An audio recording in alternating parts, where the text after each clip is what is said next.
Sintratec evaluated different printing area geometries and heat lamps with computer simulations and measurements.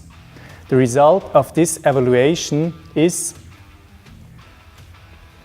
a round printing area consisting of this tube, being heated by this ring lamp.